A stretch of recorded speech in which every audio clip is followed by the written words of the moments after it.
Le fait de servir ou de recevoir du vin ou du jus de raisin pendant la communion est un débat qui peut être très conflictuel. Les gens défendent leur position avec beaucoup de zèle. Et dans un effort pour défendre leur position, beaucoup semblent perdre de vue le problème plus important, à savoir ce que représente le liquide dans la coupe, le sang versé de notre Seigneur et Sauveur établissant la nouvelle alliance. Les Écritures montrent clairement que le vin était consommé à l'époque de l'Ancien Testament. Nous voyons pour la première fois son utilisation ou son mauvais usage lorsque Noé s'enivra et se coucha nu dans sa tente, Genèse 9, 21. Et plus tard, nous voyons le roi Melchisédek servir du vin à Abraham après son retour d'une bataille, Genèse 14, 17, 18.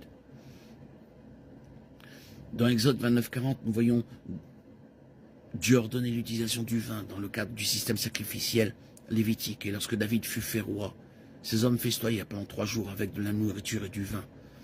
1 Chroniques 12, 38, 40. En fait, le psaume 104, 15 nous dit que Dieu a fait du vin qui réjouit le cœur de l'homme. Et nous voyons aussi le Seigneur préparer un jour un festin pour son peuple de nourriture riche qui comprend un banquet de vin vieux, Ésaïe 25, 6. Nous voyons aussi les noces de Cana, que le vin a été transformé, l'eau a été transformée en vin, Jean 2, 1, 11. Et notre Seigneur lui-même n'a pas seulement bu du vin, mais il a dit qu'il en boirait aussi au ciel avec nous, Luc 3, 37, 34, Matthieu 26, 29.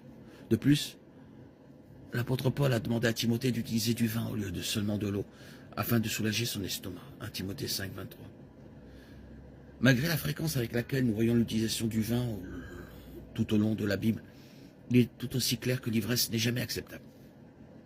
En fait, Éphésiens 5, 18 le dit très succinctement. Ne vous enivrez pas de vin car c'est la débauche. Comme indiqué, les partisans de la consommation de vin ont clairement beaucoup d'écritures à leur disposition pour soutenir leur position et les exemples donnés tels que je les ai mentionnés, à l'exception bien sûr de Noé, qui nous montre comment le vin, lorsqu'il est utilisé correctement et avec modération, peut en effet être une bonne chose. Ceux qui estiment que le vin ne doit pas être utilisé avancent également des arguments convaincants, et il convient de noter qu'ils ont eux aussi des références scripturales à citer pour appuyer leur position. Proverbe 4, 17. Car ils mangent le pain de la méchanceté et boivent le vin de la violence. Proverbe 23, 29, 32. Pour qui le malheur, pour qui la tristesse, qui a des conflits, qui a des plaintes, qui a des blessures sans cause, qui a les yeux rouges, ceux qui s'attardent sur le vin, ceux qui essayent le vin mélangé. Ne regardez pas le vin quand il est rouge, quand ça scintille dans la tasse et descend en douceur. À la fin, il mord comme un serpent et pique comme une vipère. Nous voyons le Seigneur dire à Aaron que ni l'un, ni lui, ni ses fils ne devaient boire de vin chaque fois qu'ils entraient dans la maison. Quant à l'utilisation du vin ou du jus de raisin dans la Sainte Seine, il n'existe pas de règle biblique stricte qui stipule que l'un ou l'autre est préférable ou acceptable. Pour ceux qui utilisent du vin, il est certain que si quelqu'un refuse de boire la coupe à cause de sa teneur en alcool, il s'agit d'une préoccupation légitime.